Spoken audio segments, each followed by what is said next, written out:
Happy Father's Day there. So you got another vaporizer. Yay, we already tried this experiment. Didn't fucking work the first time. Well, we realized, Steve and I, that the vaporizer thing that you used to have just was finicky. You gave it a really good try, and this is called the Joytech VT. Means variable temperature. So that means that you, as a user, control the temperature of the coil inside instead of just controlling the wattage. The machine dynamically controls the wattage and voltage to maintain a consistent coil temperature. And ultimately what that means is you're not going to burn the cotton anymore. And it also has a burn protection circuit. So if it feels like you've lost juice around the coil, it just doesn't fire until the juice wicks back up, and then it'll fire again. I've tried to make this burn. I've tried to damage it. I can't do it. So this is really user friendly. So a couple of the features that are really cool. The tank design on this thing, you can't get it to bubble. It doesn't do that gurgling thing. Second, the coils are made out of titanium or nickel. You have both in your little kit there, and they last than 3 to 6 months instead of just a few weeks. And then finally, there is on the very bottom of the collar here, you can rotate the bottom collar and increase or decrease the strength of the draw. So what I've done on a couple occasions is turn the draw almost all the way down, and then it feels like a cigarette.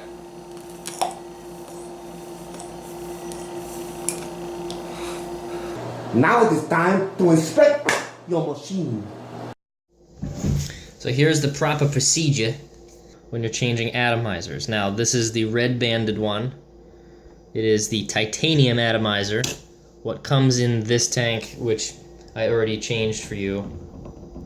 No, I'm sorry. What you will already have in your tank is the blue one, which is the nickel. Now we're going to figure out what the fuck that actually means. Unscrewing the bottom, basically that gets unscrewed. That metal part has a glass tank on the inside. And you're going to unscrew it just like a normal screw.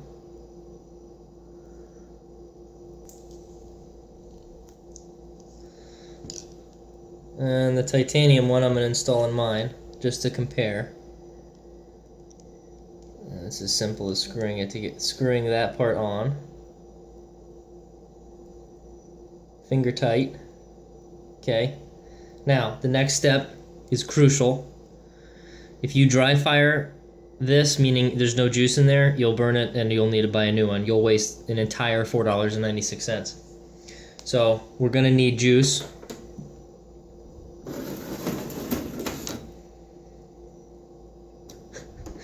So, the trick with this is you have to prime these atomizers.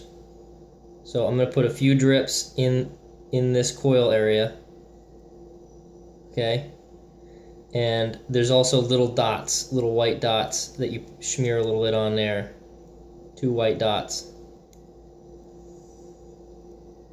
There's a white dot, and there's a white dot.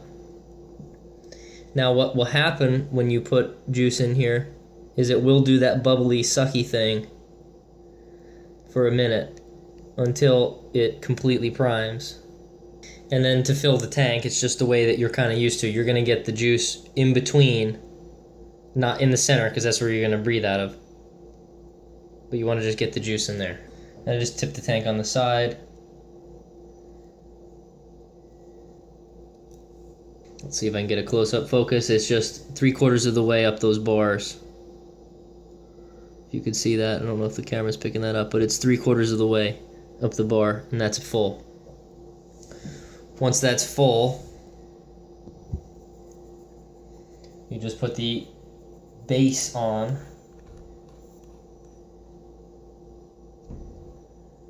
Again, finger tight. Don't go wacky ass.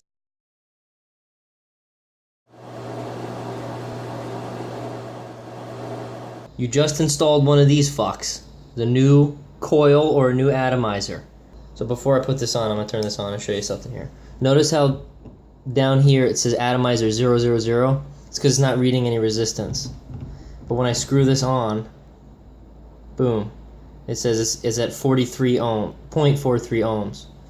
I didn't do anything, it automatically read it.